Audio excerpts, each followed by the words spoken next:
तो चलिए पढ़ते हैं final section of this lesson जो बात करता है ट्रांसफॉर्मर्स के बारे में।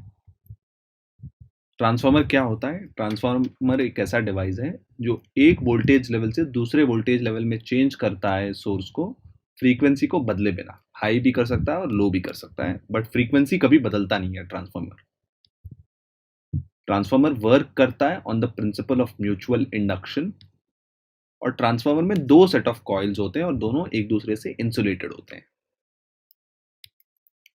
ट्रांसफॉर्मर का कंस्ट्रक्शन कुछ ऐसा होता है, कॉइल्स को एक सॉफ्ट आयन कोर के अराउंड रैप किया जाता है, या तो एक दूसरे के ऊपर या उसी सॉफ्ट आयन कोर के सेपरेट लिम्स में। जैसे आप यहाँ देख सकते हैं, ए डायग्राम में एक दूसरे के ऊपर रैप किया गया है और बी डायग्राम में प्राइमरी एक तरफ रैप किया गया है और सेकेंडरी दूसरी तरफ रैप किया गया है सेपरेट लिम्स में।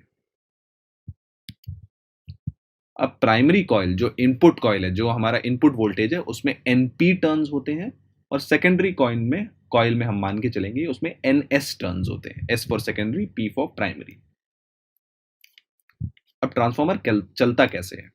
अगर हम प्राइमरी में एक ऑल्टरनेटिंग वोल्टेज बनाए, उसकी वजह से एक रिजल्टिंग करंट आता है और उसकी वजह से एक ऑल्टरनेटिंग मैग्नेटिक फ्लक्स आता है।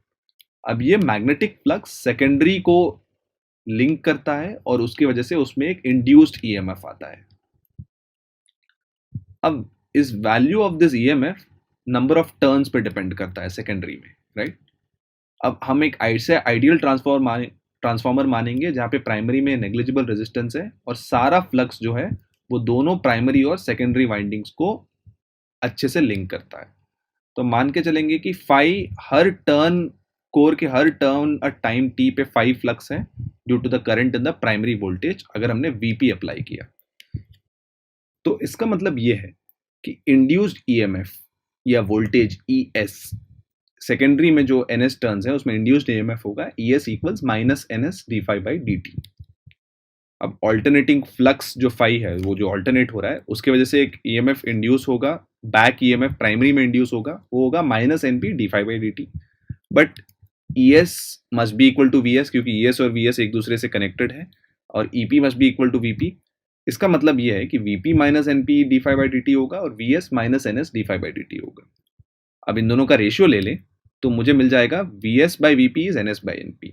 इसका मतलब ये है कि सेकेंडरी में जो वोल्टेज है वर्सेस प्राइमरी जो वोल्टेज है वो सेम रेशियो है सेकेंडरी में जो नंबर ऑफ टर्न्स है वर्सेस प्राइमरी में जो नंबर ऑफ टर्न्स है, क्योंकि दोनों में फ्लक्स सेम ही होगा, d phi by d t भी इसीलिए सेम होगा। तो ये हो गया relation between secondary voltage, primary voltage, secondary number of turns और प्राइमरी नंबर ऑफ टर्न्स। अब यही हम करंट का रिलेशन निकालें, उसके लिए हम मान के चलेंगे कि ट्रांसफॉर्मर 100% एफिशिएंट है। इसका मतलब ये है कि इनपुट पावर आउटपुट पावर के बराबर है। असलियत में ऐसे होता नहीं है, बट हम ये मान के चलेंगे। तो इसका मतलब ये है इनपुट पावर है VP into IP, output power होगा वीएस इंटू आईएस। तो इसका मतलब ये है कि IP by IS VS by VP होगा, इनवर्सली प्रोपोर्शनल। और वीएस बाई वीपी तो अभी अभी हमने देखा कि एनएस बाई एनपी के बराबर है। तो ये इक्वेशन बन गया, IP by IS is equal to VS by VP equals NS by NP. तो इसका मतलब ये हुआ कि VS NS by NP into VP हो गया और IS NP by NS into IP हो गया। एनएस अगर एनपी से बड़ा है तो वोल्टेज स्टेप अप हो जाएगा, VS is greater than EP, और इस टाइप के ट्रांसफॉर्मर को हम स्टेप अप ट्रांसफॉर्मर बुलाते हैं। याद रखिए कि वोल्टेज अगर स्टेप अप हो गया तो करंट स्टेप डाउन हो जाएगा।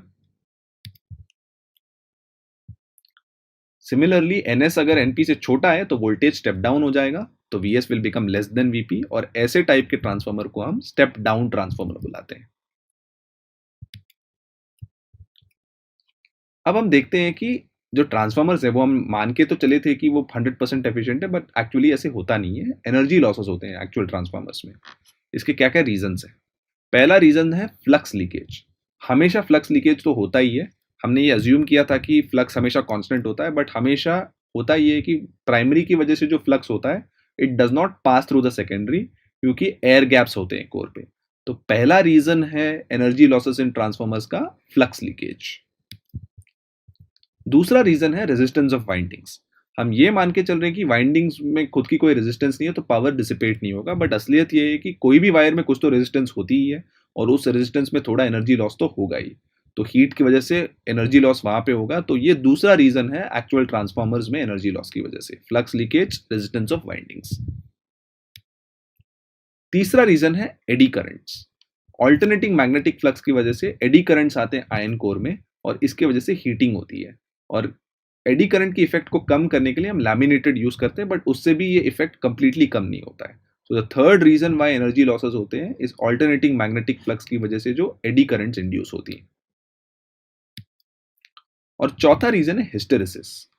अब कोर की मैग्नेटाइजेशन, मैग्नेटिक फील्ड तो ऑल्टरनेट डायरेक्शन में जाती रहती है एक एसी वोल्टेज पे, उसकी वजह से क्या होता है, magnetisation of the core repeatedly reverse होते रहता है, जिसकी वजह से भी थोड़ी हीट जनरेट होती है। इस प्रोसेस को हम हिस्टेरेसिस बुलाते हैं और इसकी वजह से भी ट्रांसफार्मर्स में लॉस होती है। So broadly flux leakage, resistance of windings, eddy currents और हिस्टेरेसिस, ये चार रीजन की वजह से एनर्जी लॉसेस होते हैं एक्चुअल ट्रांसफार्मर्स में।